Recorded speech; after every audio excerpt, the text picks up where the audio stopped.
សូមជម្រាបសួរលោកបណ្ឌិតច័ន្ទសំណប់បាទសូមជម្រាបសួរលោកសុធិរិទ្ធបាទលិសោមតិជាច្រើនអ្នកខ្លះរិះគន់ថាភាសាខ្មែរជិតបាត់បង់ហើយមានអ្នកគាំទ្រថាភាសាខ្មែរនឹងនៅគង់វង្សប៉ុន្តែឥឡូវស្ថានភាពនៃការប្រើប្រាស់ភាសាខ្មែរយ៉ាងដូចម្តេចទៅបាទជាការពិតណាស់បើសិនជាយើងរស់នៅក្នុងប្រទេសកម្ពុជាយើងនិយាយយើងអានយើងសរសេរដោយប្រើប្រាស់អក្សរខ្មែរភាសាខ្មែរនោះយើងហាក់បីដូចជាមានមោទនភាពទៅវិញទេថា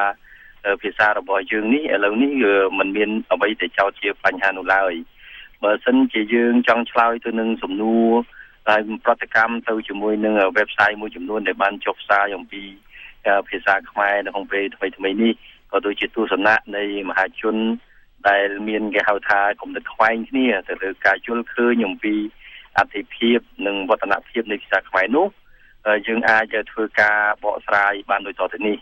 បើសិនបើយើងប្រៀបធៀបការប្រើប្រាស់ភាសាខ្មែរនិងអក្សរខ្មែរនាពេលបច្ចុប្បន្នទៅនឹងសម័យកាលមុនវិញយើងមិនបាច់ឡើងរហូតទៅដល់សម័យអង្គរឬក៏សម័យបុព្វកាលឯណាទេយើងនិយាយអំពីពេលដែលយើងបានដឹងឮនៅក្នុងចំនួនមនុស្សយើងនេះគឺមុនសម័យជំនុំចំនួនអាណានិគមនិយមបារាំងហ្នឹងពេលនោះវិបត្តិភាសាខ្មែរនោះគឺអាចកើតមានមែនដោយសារតែខាងអាណានិគមនិយមបារាំងហ្នឹងចង់លុបបំបាត់ភាសាអក្សរសាស្ត្រយើងហ្នឹងដោយយកភាសាគេយកមកជំនួសហើយជាក់ស្ដែងអំពីដូនតាយើងមកគាត់អ្នកថាបានរៀនសូត្រជ្រៅជ្រះហ្នឹងគឺរៀនតាមបែបបារាំងប្រើភាសាបារាំងជំនួសភាសាខ្មែរក៏សឹងតែមានរហូតដល់ចាស់ខ្លះមួយចំនួនហ្នឹងគាត់តែនិយាយប្រាំងស្រួលជាងគាត់ចេះបារាំងជាងខ្មែរចុះឥឡូវនៅក្នុងសម័យមួយកន្លងមកទៀតនៅក្នុងសម័យលន់នល់ក៏នៅមានភាសាបរទេសនៅទីលោកឡំចូលគ្នាអញ្ចឹងបើយើងគិតមកដល់សម័យប៉ុលពតវិញអានេះយើងឃើញថាពេលនោះភាសាបរទេសណាក៏ឡើងមានក្នុងស្រុកខ្មែរ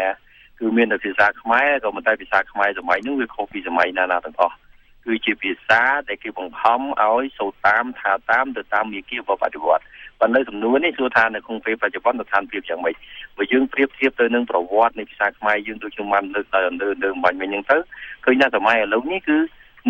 នៅក្នុងស្រុកខ្មែរទាំងមូលណាក៏គេនិយាយខ្មែរតែអញ្ចឹងភាសាខ្មែរមិនអាចប្រឈមទាំងស្រុងទៅនឹងការបាត់បង់ទេខ្ញុំជឿជាក់ថាបើសិនបើនិយាយស្មើទៅចុះបើសិនជាគ្មានប្រទេសកម្ពុជាសពថ្ងៃក៏មានជនជាតិខ្មែរនៅលើបរទេសដទៃទៀតដែលគេជាគេហៅថានិច្ចលករនៅក្នុងការតពូជពងនិរន្តរភាពនៃភាសាខ្មែរនៅលើដែនដីប្រទេសនានាលើពិភពលោកដែរក៏ប៉ុន្តែប្រជាជនយើងសពថ្ងៃនេះមានជិត4-10លាននាក់ហើយគ្មានណាមួយទៅបានប្រើភាសាបរទេសដើម្បីជំនួសឲ្យភាសាខ្មែរទេនេះគឺជាផុសតាងមួយបញ្ជាក់ថាភាសាខ្មែរយើងនៅតែមានវត្តមានអត្ថិភាពបន្តរៀងទៅទៀតជាការប៉ុណ្ណាបើនិយាយពីភាសាខ្ញុំថាដូចមានឯកភាពគ្នាហើយគ្មានការប្រទីងបន្ទង់គ្នាថា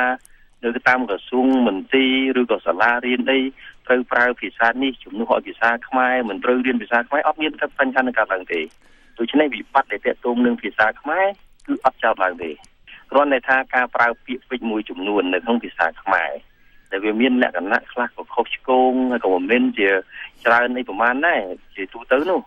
គឺអាចមានភាពលេចធ្លោហើយមានការកត់សម្គាល់នៅពេលដែលខាងពិធីការនីនៅតាមវិទ្យុទូរទស្សន៍ឬក៏គណៈសិទ្ធិនិពន្ធអត្ថបទបណ្ដាញសារព័ត៌មាននានានោះគាត់ប្រើពាក្យពេចន៍ខុសហើយនៅពេលនោះគាត់បានផ្សព្វផ្សាយជាសាធារណៈទៅនាំមកគេស្ដាប់មើលទៅហាក់បីដូចជាគំរូនៃភាសាមួយសម្រាប់កម្ពុជាប្រសិនបើអ្វីដែលគេធ្វើនោះទៅវាល្អត្រឹមត្រូវទៅតាមក្បួនខ្នាតនៃភាសាខ្មែរវាជាការផ្សាយពាណិជ្ជកម្មដ៏ល្អមួយសម្រាប់ភាសាយើងដោយឡែកប្រសិនបើមានការប្រើប្រាស់ទៅវាមិនសមរម្យអីទេវាคล้ายទៅជាការរំលេចនៅចំណុចខ្វះខាតភាពអសកម្មដែលកើតមានឡើងនៅក្នុងភាសាខ្មែរទៅវិញ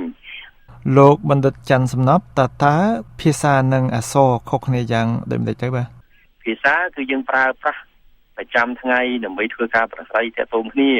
ហើយអក្សរវិញគឺជាគំនូសសញ្ញាដែលគេបានគូសវាសកត់ត្រា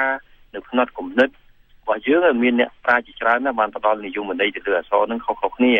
ក៏ប៉ុន្តែការប្រើអក្សរនេះនាំឲ្យមានការសរសេរខ្លះក៏ត្រឹមត្រូវខ្លះទៀតក៏មិនត្រឹមត្រូវហើយភាពប្រតិមប្រទង់មួយចំនួនក៏បានកើតមានឡើងតាំងពីសម័យសង្គមរាស្ត្រនិយមរហូតមកដល់សម័យយើងនេះក៏មិនទាន់បានថាចប់ សពគ្រប់ជាស្ថាពរនៅឡើយទេវានៅមានចំណុចមួយចំនួនជាពិសេសខាងផ្នែកចំណេរក៏ដូចជាអក្ខរាវិរុទ្ធហ្នឹងហើយបញ្ហានេះវាកើតឡើងនឹងវាមានជាប់តាក់ទងទៅនឹងបញ្ហាជាច្រើនដែលយើងក៏សម្គាល់ឃើញនៅក្នុងពេលបច្ចុប្បន្ននេះ